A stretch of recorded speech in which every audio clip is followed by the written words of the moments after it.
Ethical Perspectives on the News is produced by the Interreligious Council of Linn County, which is solely responsible for its content. The views and opinions expressed on this program do not necessarily reflect those of the staff and management of KCRG TV9. Good day and welcome to Ethical Perspectives on the News. I'm Heather Hayes, pastor at First Presbyterian Church here in Cedar Rapids, and I will be your moderator for today's program. Several years ago, a program was developed in Cedar Rapids to assist in providing emergency overnight shelter on those bitterly cold Iowa winter nights. Over the years, this program has expanded and been tweaked to continue to serve the needs of the homeless in Cedar Rapids during the winter months. This fall, however, the issue of homelessness in Cedar Rapids has again been making headline news. The first round of headlines concerned the shutdown of Mission of the Hope overnight shelter program. With the loss of 28 beds, there was a rising concern as to shelter capacity heading into the winter months. At the same time, the overflow shelter program itself was having a hard time finding a space to operate within this year, as last year's solution was no longer viable. The temperatures were dropping and the countdown was on to find the solution before the December 1st open. Thankfully, one was found and this shelter system is now in operation, but that doesn't mean the issue of homelessness in Cedar Rapids has gone away. Tonight we will be looking at homelessness in Cedar Rapids, both its short-term fixes and perhaps some of its long-term needs. Today with me to help explore this issue, I have on our panel Denine Rushing. She is the shelter manager at Willis Dady Homeless Shelter. Welcome, Thanks. Denine. Thanks for having me. Ben Rogers, Linn County Supervisor, is also joining us. Welcome, Ben. Thank you very much. And Janae Peterman, who is the Director of Homelessness and Housing Services for Waypoing. Hello, Janae. Thank you for being with us today, all of you. So I thought first we would begin by backing up a little bit and talking about what is the face of homelessness in Cedar Rapids. I think perhaps some of our listeners may have a certain image in mind when they think of a homeless person, but I'm guessing that you find yourselves face to face and working with a diversity of people. Can you share a little bit about your experiences? I definitely think that there isn't like a specific face to homelessness per se. Someone that's experiencing homelessness could be someone that's working at your local Hy-Vee.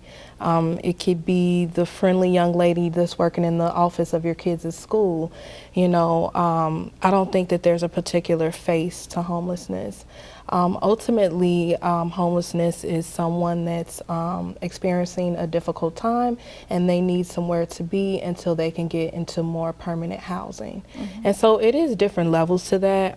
As we see at Willis Dady, there may be individuals that come into the shelter that may have lost their jobs, you know, or there may be a breakup of a family or a divorce. And so the individual needed to come to the shelter, or, you know, the family is experiencing hard times, maybe being laid off from a job, or maybe just being paid a very low wage, you know, and so they need a little time to get back on their feet. We also see individuals that come into the shelter that may be dealing with certain mental health issues or components. And so, you know, so when they get to the shelter, we definitely assist them with addressing whatever their barriers are so that ultimately we can help them to get into permanent housing. But I definitely don't think that there's actually a face. Just a face, right. It's a diversity of faces. It's definitely very diverse. Mm-hmm. Yeah. Is that sort of what you've I think experienced Denine hit too? the nail on the head. We definitely have those individuals who are chronically homeless, struggling with mental health and substance misuse. But on the flip side, we have individuals that may have just lost a job or a breakdown of a family or a severe illness that caused them to become homeless, and you know, they're just reaching out for help. Mm-hmm. Mm-hmm. I think one of the alarming statistics that people might find interesting, certainly it really floored me, is that the number one population of those homeless in our community are children. Mm-hmm. That statistically in Linn County, 41% are children, 31% are women, and 28% are men. And most people, when they think of homelessness, they think someone maybe who has a mental illness or a substance abuse issue coupled with no money or a lack of credit. But I was so surprised that one of the leading factors of homelessness in this community is domestic violence. And so when you look at when you look at homelessness that way, that no one wakes up and says, I want to be homeless, that's my goal in life, that there are life circumstances and situations that really are the thing that divide you from the person who's homeless, are really just those circumstances and situations that went your way that hasn't really for the other person. And but I've always been alarmed that the highest population of homeless in our community are children. I'm going to put you all on the spot here. Numbers of homelessness in the Cedar Rapids area? Do you guys have that statistic? I do have a little bit from 2017 for us at Willis Dady. So we sheltered a total of 445 clients in 2017. 45 were families. So, we had 45 families in total, and then there were 75 adults from those families, and as you mentioned, there were 121 children. 100, so from those and families. That's just one shelter. And then we had 241 single men in 2017. So I mean, and you just extrapolate that a little bit and recognize that there are probably people out there who are doubling up that just really. Yeah. So when we look at the data from the school system, we have a little over 400 children within our school system here in Cedar Rapids experiencing homelessness, and the majority of those families are doubled up with multiple families within one household. So I think when we think of homelessness, we think of individuals who are out on the streets or living in shelters, but they also are people who just don't have a home and maybe are living with their sister or living with mom and grandma. So. Well, let's talk a little bit about the solutions that we have found or we are implementing in our community right now. What are some of the different ways in which we're trying to address helping these diverse populations have stable shelter? I think one way that we definitely try to help is being able to address whatever those barriers are. Is kind of what I mentioned earlier. Definitely sitting down with the client, the individual, and the family, and kind of see what led to their homelessness, and trying to be able to address that. We may have someone that maybe their health care has lapsed. Or they don't have any health care.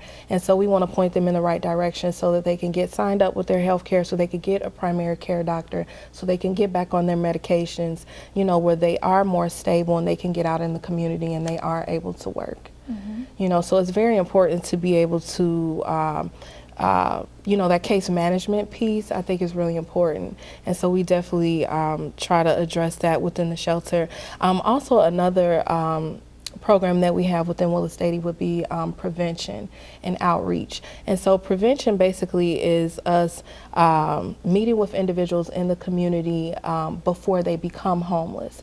So maybe what it is that maybe it's a family who they lost their job, or maybe they just found another one. They're, a month or maybe a month and a half behind on rent. And so being able to have that prevention case manager to maybe sit down and meet with that landlord and kind of make that connection and say, well, hey, they'll have a check within 2 weeks. So, maybe we could do a payment plan to help them get back on their feet and get caught up. So I think just having those different programs set in place is definitely a piece to trying to address what some of those issues are within our community as far as homelessness. So case management and individual solutions is part of that. I think it's part of that. Yeah, definitely. part of that. And then also ultimately we want to help the individuals that come to Willis Dady that are homeless. We want to help them with getting into permanent housing. Because ultimately that's the goal that we want to see for everyone. Them getting into permanent housing, the ones that are able to work, being able to assist them with getting employment as well. So I think that's very important. Yeah, one really neat system that we have in place that we started back in October of 2017 is a coordinated entry system.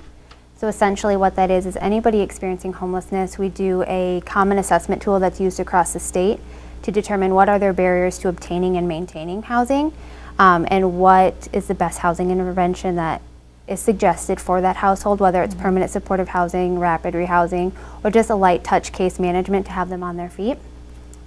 And so we have a statewide system that generates an entire list. I'm gonna have you just back up and explain sorry. I mean, because our listeners might not know what rapid rehousing is versus. Oh, yeah, I'm sorry. Yeah, go ahead if you Yeah, so can. rapid rehousing is just short-term financial assistance. We use the housing stock here in Cedar Rapids, and we work with landlords to get clients out of homelessness and into housing with that short-term financial assistance piece, whether it's deposit and then a few months worth of rent while they work to get back on their feet. Permanent supportive housing is housing that they pay 30% of their income, and if they don't have income, then they are able to live in that unit for free, and it's considered permanent because they do not have to move out within a certain amount of time. So they're able to stay there until they're ready to move on to something else, or maybe their disability comes through, or they do find a job that they are able to then move into the housing market in Cedar Rapids. Okay. So those are those two. But we generate this entire list, and then every Wednesday, so once a week, all of the housing providers, the outreach providers, the shelter providers, we all come together, and we pull individuals off of this list into our program vacancies, so they're directly connected to housing immediately, and then hopefully we can get them into housing within 30 days, depending on their barriers. So that's one really cool system that we have. And I will say, about 12 times now we have hit functional zero, which means everybody on that list has been pulled into a housing program, and our list is sitting at zero. Oh, that's nice. Which is really exciting. So we're hoping that continues. And so you're pointing to just the partnership too between all of the different, Willis, Dady, Waypoint, Madge Phillips, HACAP is another housing provider. Okay. Catherine McCauley. Yeah, I think family and household needs are so diverse, and we have to have diverse options within the city in order to address homelessness, and that's what this system does, is we have everybody come together and pull individuals based on their needs into their housing programs rather than a first come, first served basis. Okay, that's pretty exciting stuff. So now, let's talk a little bit then. So we have all of these nonprofits that are working together. Some in each in their own niche and working through, but coordinating their care. How does the city, the county get involved or support those programs? Yeah, I think government really plays a role, particularly county government. We are the level of government that is designed to provide services. That's why we provide mental health, disability, veterans affairs, general assistance, public health. Cities are designed really for economic development. And so I think that there is the ability for both the city and the county to partner to really help promote a lot of these progressive models that are being used to get people into either stable homes or really fulfilling that Maslow's hierarchy of needs of food, safety, and shelter. And so the county, we help for people who come in to either get general assistance or who may have a disability or mental illness that is a barrier to housing. We'll help them get into housing. We've helped fund the overflow shelter. I think the county can play an expanded role in certainly being a leader in either a housing first model, which is, I don't know how it really differs from like a permanent supported, but housing first in communities that have been successful in using housing first is they get people who are homeless or at risk of being homeless into a home. You offer them services. They can choose to take it or not, but really it is if you can get them safe and stable, then you can start addressing the mental illnesses. Then you can start addressing the physical, if they have physical illnesses, and people who are homeless or at risk of homeless generally have higher rates of hypertension and diabetes and dental issues just because they're not taking care of their maybe their health care as much. You really get them safe and secure, and then you can start working towards a plan. So the county can be a leader in helping institute, whether it's a housing first model or a lodge model or whatever is being used to help address homelessness.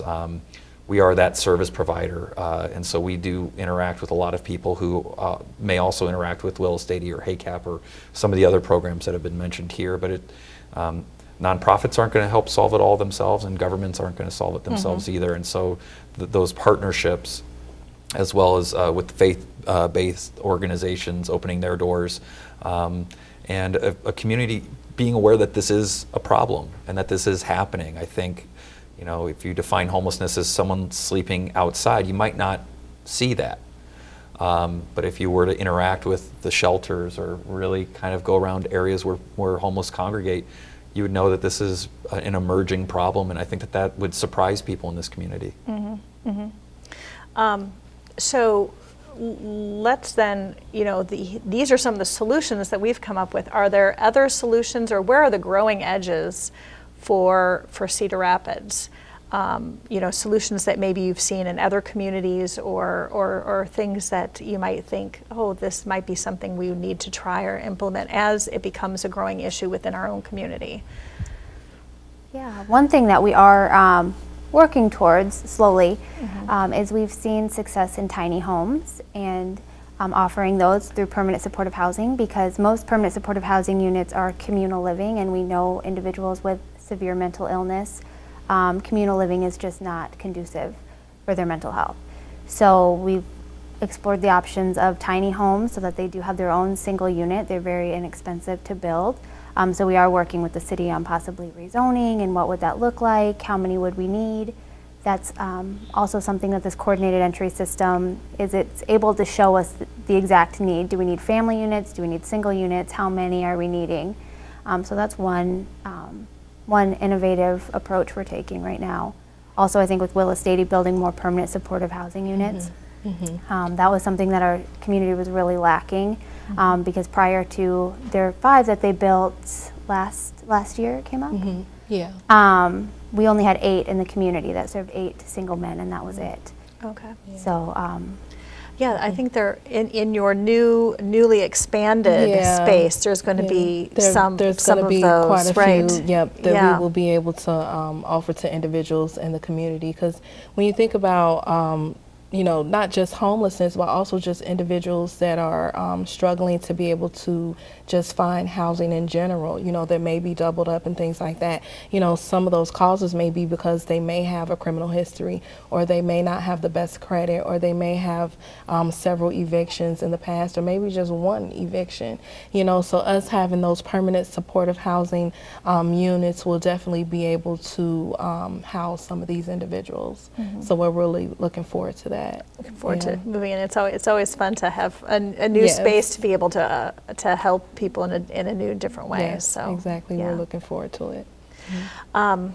So to go wrap around back to the emergency overnight shelter. It seems as though every year there is a scramble to find space. And this year was no exception.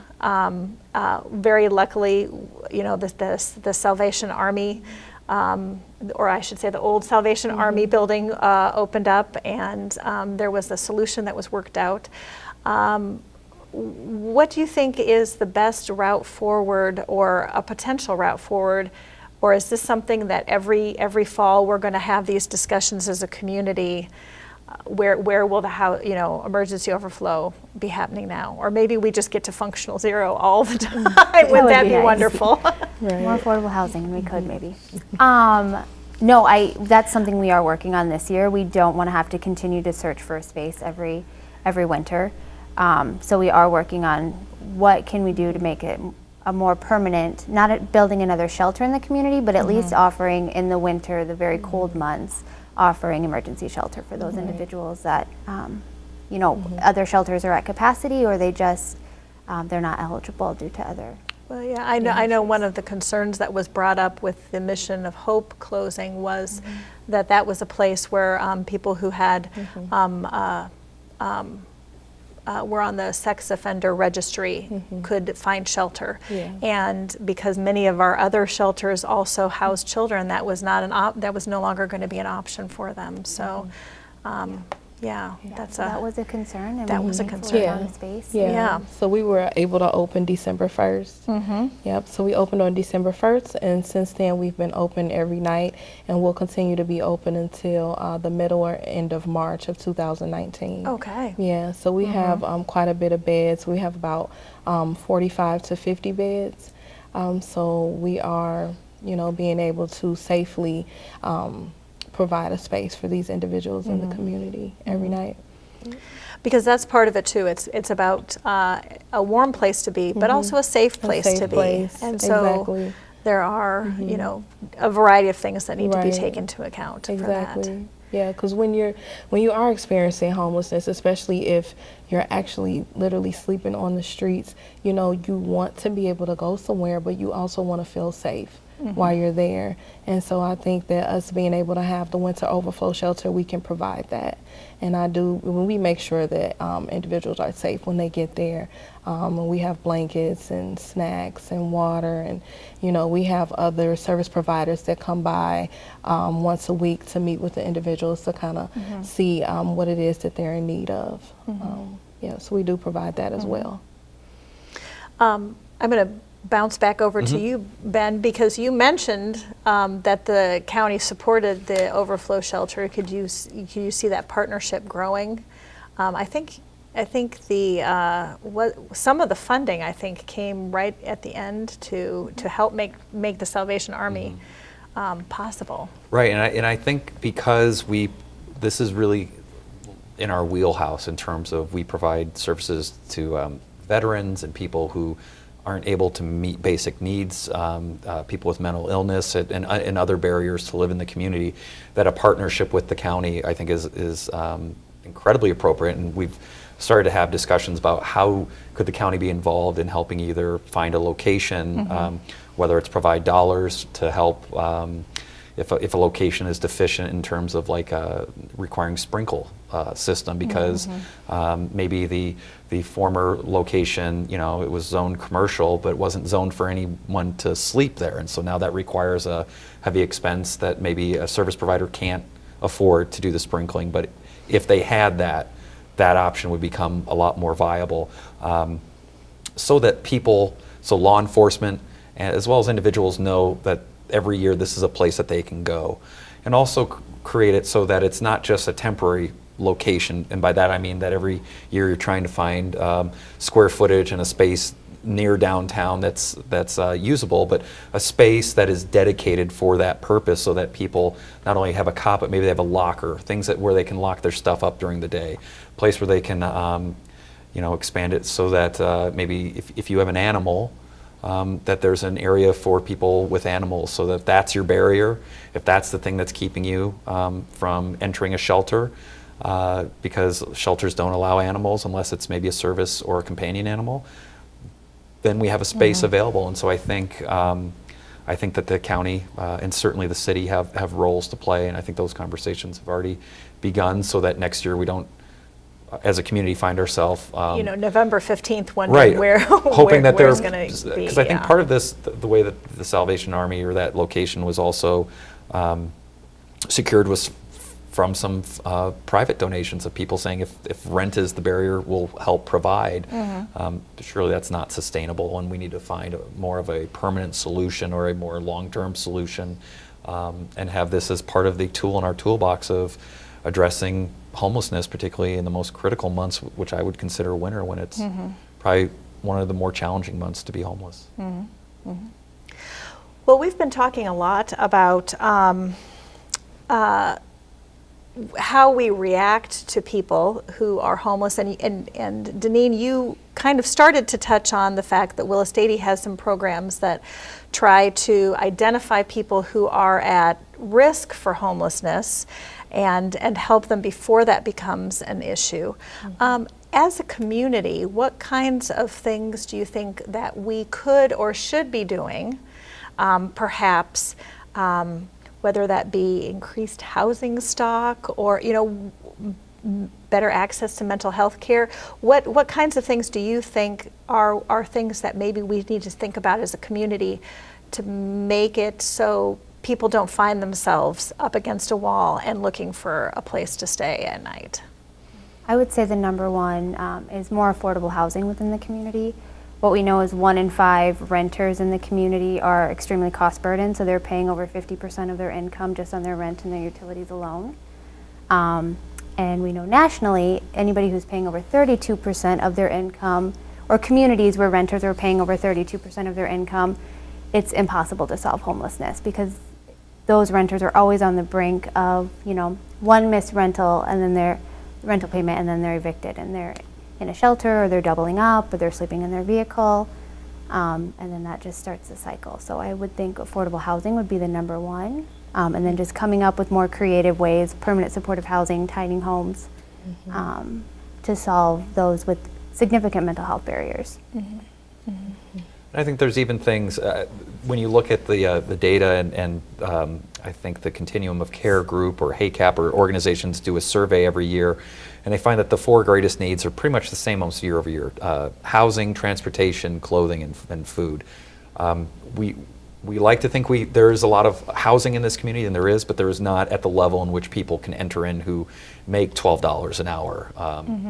There's a lot of market rate where maybe that's, 1 bedrooms are almost $700 a month, but if you're making $12, $15, that's just not realistic. So having more affordable housing and safe housing, and also for people who don't have transportation, and that's a lot of people, increasing the hours that buses run, certainly. Yeah. Just because it ends really at around 6, but that people still need to go and go to their work or go and still be mobile. But the bus system does shut down early, and this is a very expansive community. This isn't a small community. It's really spread out. So increased transportation, collaborative thinking on approaches on how to best utilize services that work. And then I think any community and every community that I think exhibits a greater degree of compassion towards those who find themselves in very challenging situations can go a long ways, and that's free. That's free is first acknowledging that people have hardships, and second realizing that sometimes it's really out of their control. I think that is one way to help be proactive as well as reactive. Thanks. Denine, do you have any? I think that Janae and Ben pretty much just hit it on the head with what they said. I think one thing that you touched on that I did like is the transportation piece, because we do see that a lot with a lot of our clients. Everyone can't work first shift, so some people are working that second shift, and if you're getting off after 6 p.m., which a lot of people do, if you're working second shift, you're getting off at 10 or 11, how are you going to get home? And so NTS is always an option, but at the same time, you have to be able to pay for that. Yeah, it's pretty costly. Right. So being able to have that bus route where it runs a little bit longer, I think would be able to help a lot of individuals as well. And like what Janae mentioned with more affordable housing, there are some here in Cedar Rapids, but we definitely need more to be able to help individuals to be able to get back on their feet. Well, that sounds like some pretty good goals for our community. Housing, transportation, connection, and compassion. I think that's something that you guys are working on that I think we can all work on. This has been a great conversation. We're just barely scratching the surface of its complexity, I'm sure. I would like to thank you, all of my panelists here tonight, for your insight and for your time. And I would like to thank you, listeners, for joining us on Ethical Perspectives on the News. See you next time, and take care.